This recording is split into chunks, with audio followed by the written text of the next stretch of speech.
بفلماح زنايو زلنا حبريتا أب تجري أجندة نمتخاب زخل متشو كنتات بزي مركبين تجارو أبدي سبب مسؤول مهار كسالة يكبل كوميشن حجرا ومخكريت يبيافليتهم. الكوميشن زخل كنتات مستفترة دما بتخلل من مخخار نمكياد دلو كم زخنن متشو كنتات كسب زفتر دما بدي سبب خكيد يكبل الكوميشن يحب يروزلام. كوميشن حجرا ومخكريت يبيا بهرا ومخخار مدرج تعكلات تجري نزغر بس أو عيت بزملكتنا مع خنا زينا مجلس هيبلام. وانا كوميشنر بروفيسور مسفنار آيانت مجلس ذهاب خوينهم كوميشن بملعت هاجر كابوردا بوزحات سرعات بمكياد زكبت عوتات كم زحفة سيمزر الدوم اتموانا كوميشنر تجراي أب مسرح من مخخار مولب مولك تساتف كم زلوا كوميشن بتر كم زامن بمجلس أجباب سرحات الكوميشن بخمسة أجباب كم سنة عمر ما زبرهم بتوساخي أب تجراي يتم مخخار نفسهم مسكل لاو جزيام محدار سبيك محبراتن بوليتيكان ودباتن استفرلوا يتكالاتن إسران كلتن مدرخات ذات تخايد وكم زلوا دما يزحبر زوانا بتجراي نيم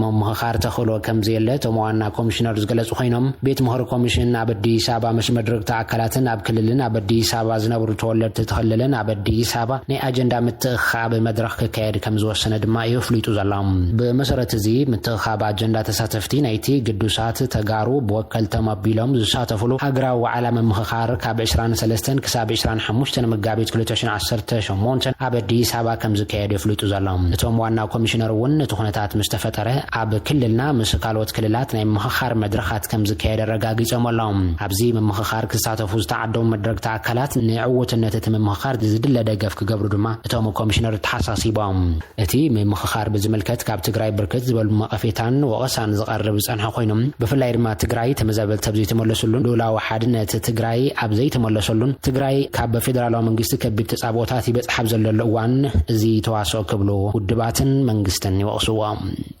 معبالنا يقصر الله زخبركم تملكتي جزيام محدار تجراين مركب استدالوا حدوش بيت مخرج مشرتيو كتب مع خنزينا وازيما راديو حبير علام اي تجراي جزيام محدار ناي سلطان جزي كلتا سومنات راي تاريفو مبزلو لوان حموش تزخونو ناي تجراي بوليتيكوان ودبات مش برتاو قالس زجمر عطوات نبرن مكوننات مكلخال سراويت اثيوبيان زنبرو زحقوا حدوش بيت مخري ابزغصلو معلتات مشرتو علاو كم زغبرن بمحدار تجراين مركب روسو يدالو كم زلون اتا مع خنزينا كاب فلفلاتي رخيبيو زبلتو حبري الله غير زلام نبريتا مازور شو مكلخالي اثيوبيا نبرن اتي بايت جيتاچو ردا زمرح زنبر غزيام محدار تግራይ مختل بريزيدنتن حلافي زفر ديموكراتايزيشن زنبرو جنرال صادقان ገብረትን ሳይዝ حلف عامت حمله موداتا 4 ناي بوليتيكان ودبات كلته نبار وتادرو مرارحاتن زحقفو ጉጅለ ከም ዝፈጠሩ መግላጾም ዝከር ኮይኑ እቶም جنرال زمرحو منقساس دليت لوጥ ዝተሰመየ ምትኻብ عرنا تግራይ بايቶና ወናት ከመውን ስምረት ዝተባሉ ውድባ ዘጠቃለለ ምዃኑ በምጥቃስ እቶም ወታደሮ መራርሓታት ድማ ባዕሎም جنرال صادقان ገብረትን ሳይን جنرال ተኽላይ አወደ ሸብርን ምዃኑ መተብት ዋንት ዛሬቦም ነይሮም እዚ ጉጅለ ሕጂ ኣብ ውሽጡ ኣብ ዝሐቁፎም ኣባል ውድባት ለውጢ መሰረት ዝገበረ ክኸውን እንከሎ ኣብ ዝሕዞ ዋን ድማ ስምረት ባይቶና ዓረና ትግራይ ትንሳኤ 70 እንደርታን ቃንጭ ሓቅን ዝተባሉ ሓሙሽ ፖለቲካውያን ውድባት ከም ዘጠቃልን እታ ማዕኸን ዜና ሓቢራ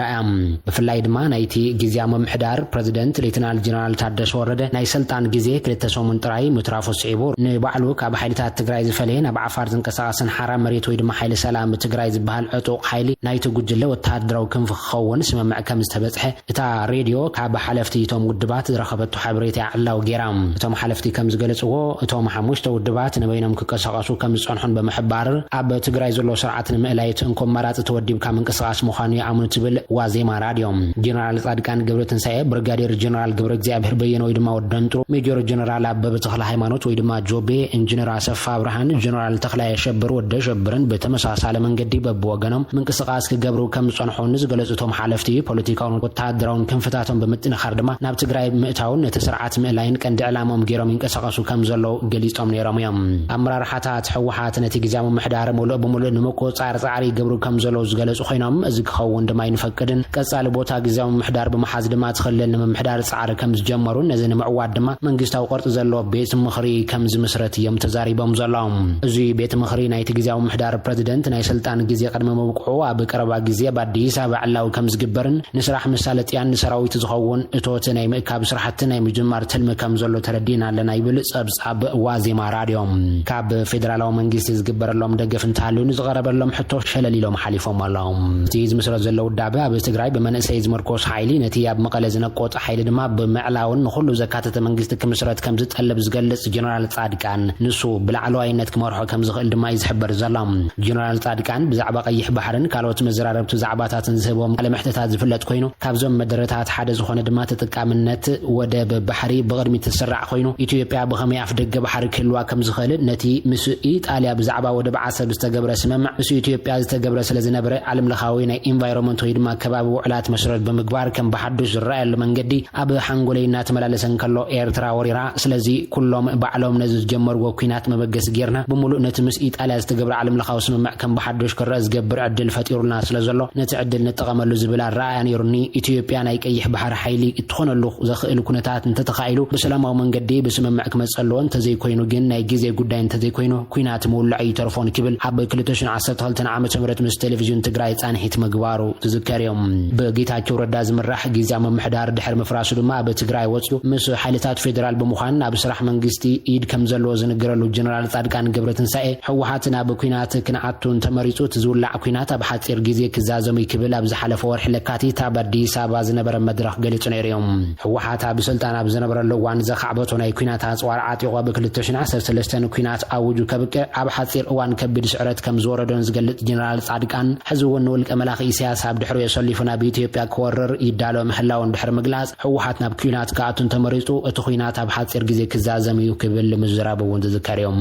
ጀነራል ጻድቃን ገብረትንሳኤ ሕወሓት ዓብዪ ናይ ኩናት ጎስጓስን ኩልንትናዊ ምድላውን ኣብ ምክያድ ተጸሚዱ ምህላውን በመጥቃስ እቲ ጉጅለ ናይ ሰላም መረጻ ይቕበልን በመባል ኩናት ከካየድን ተመሪጹ ግን እቲ ዝግበር ኩናት ኣዝዩ ሓጺርን ብውሕድ ክሳራታት ጥራይ ዝፍትሕ ምዃኑ እዩ ዝገልጽ ሕወሓት ኩናት ጥራይን ተመሪጹ ከም ዝሓለፈ ብልዕሊ ህዝቢ ትግራይ ዝበጽሕ ናይ ላኺማ ክሳራ ክህሉ ከም ዘይኮነን ዝገለጽ ኮይኑ እቶም ኩናታት ዝሓሩ ግብንኛታት ባዕሎም ንዝፈጠርዎ ጸገም ባዕሎም ክገጥምዎ ጥራይ ብምግባር ከም ዝዛዘም ድማ እዩ ዝሕበር ንሱ ብፕሬዝደንት ጀነራል ታደሰ ወረደ ዝምራሕ ካልኣይ ግዚያዊ ምምሕዳር ትግራይ ብሕወሓት ሙሉእ ንሙሉእ ዝተዓብለልን ሓቐፋይ ከም ዘይኮነን መንግስታውን ጸጥታውን ስራሕቲ በኺሩ ከም ዘሎን ኣብ ትኽልል ምርጋእን ሰላም ጠፊኡ ከም ዘሎን እዩ ዝኸስስ ጀነራል ታደሰ እውን ካብተን ክፍጽመን ኢሉ ዝፈረመን 8 ንጥብታት ሓንቲ እውን ኣይተግበረን ብሕወሓት ተመዚዙ ብቐዳማይ ሚኒስትር አብይ ኣሕመድ ሹመት ዝጸደቐሉ ጀነራል ታደሰ ወረደ ጸጥታ ትኽልል ከረጋግዕ ዶባት ክሕሉ ካብ ኣፍሉጦ መንግስቲ ፌደራል ወጻኢ ግርክባት ከይግበሩ ጠጠው ከብልን ዝብሉ ዝርከቦን 8 ነጥብታት ምፍራሙ እውን ዝዝከር እዮም እዚ ፌርማ ኣብ ርእሰት ብመትከላት ውዕል ፕሪቶሪያ ዝተጠየሸ ግዚያዊ መንግስቲ ሓቋፋይ ክኸውን እውን ዝብል እዮም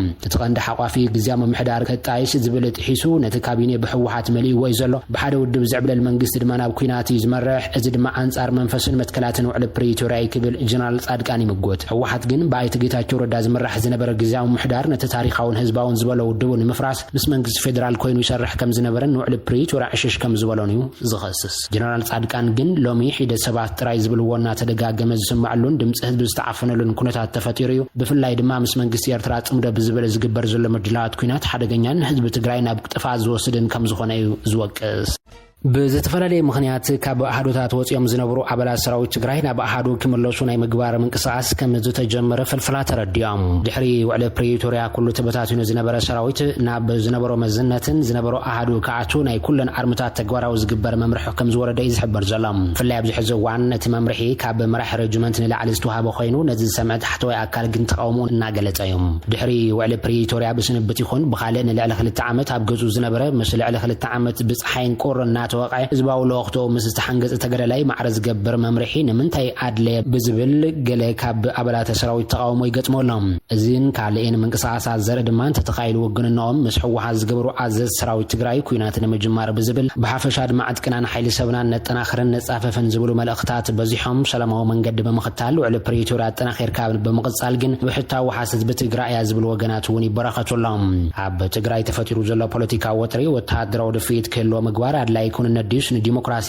ስጋት ብዝብል መበገሲ ሓሳቦም ዘካፈሉ ወገናት ድማ ሓቀኛ ዓወትን ጅግንነትን ህዝባዊ ሰራዊት ኣብ ምዕዋቱ ጋት ጥራይ ዘይኮነስ ኣብ ሞሓስ ዲሞክራሲያዊ ንኹሉ ዝሓቅፉን ሰላማዊ ምሕደራ መጻእን ኩሎም ተጋሩን ብዝህልዎ መትከሊ ዝዕቀን ይብሎም ንትግራይ ዝጠቅማ ዘላቂ ዝኾነ መጻኢ ካብ ወታደራዊ ሓይሊ ዝምንጩ ስልጣን ዘይኮነስ ኣብ ዲሞክራሲያውን ሲቪላውን መትከላት ዝተሃንጹ ትካላት ብዝፍልፍል ድምር ውጽኢት ፖለቲካ ይዝብልቶም ሃብ ትርኢቶም ሓይልታት ምክልኻል ትግራይ ከዓ ነዚ ድምር ውጽኢት ናይ መቕባልን መኽባርን ብሄራዊ ሓላፍነት እዩ ዘለዎም ምኽንያቱ ድማ ሓይልታት ትግራይ ናይ ህዝቢ ትግራይ ትካል እዩ እንተልና ህዝቢ ትግራይ ከዓ ሓደ ዓይነት ፖለቲካዊ መለኻኽታ ክህልዎ ስለዘይኽእል ህዝቢ ዝኽበር ሰራዊት ነቲ ድምር ውጽኢት ፖለቲካ ናይ ተዓዲ ክኽበር ግዴታ ኣለዎ ጥራይ ዘይኮነስ መለክዕ ህዝባዊ ውግንነቱ እውን ንሳያ ክብሉ እዮም ዝመጎቶም ናይ ዝኾነ ውድብ ወይ ድማ ጉጅለ ወይ እውን ውልቀ ሰብ ፖለቲካዊ ድሌት ናይ መላእ ህዝቢ ድሌት ክኸውን ስለዘይኽእል ድማ ሰራዊት ከኽብሮ ዘለዎ ድማ ነቲ ድማር ውጽኢት እዩ ድማር ውጽኢት ማለት ከዓ ብዲሞክራሲያዊ መስርሕ ዝተዋቀረ መንግስቲ ማለት እዩ ክብሉ እዮም ዝሕብሮም ተራ ሓይልታት ትግራይ ኣብ ግዚያዊ ምሕዳር እውን ካብ መስረታ ጀሚሩ ሰፊሕ ክትዕበጊሱ ዝነበረ ኮይኑ መራሕቲ ሰራዊት ተጋደልቲ ድማ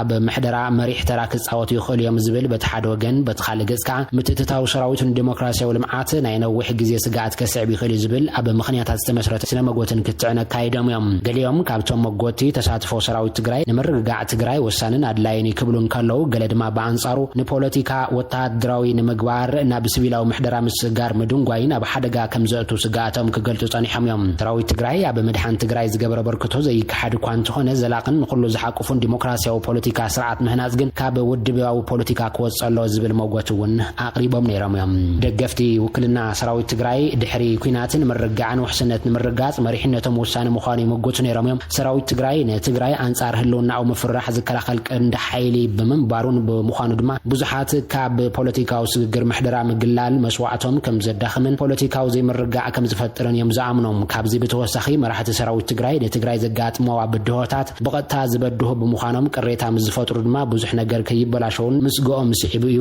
እቲ ሓይሊ ከኣቱ ከም ዝተገብረ ዝንገረሎም ኣብ ትሕቲ ጥንኮር ኩነታት ኣብ ኣመራርሓን ውሳነን ዘለዎም ተመክሮ ኣብቲ ምስጋገር እውን ወሳነ ተራ ክጻወቱ ከም ዝኽእሉ እዮም ንምእማን ዝህትኑ ነይሮም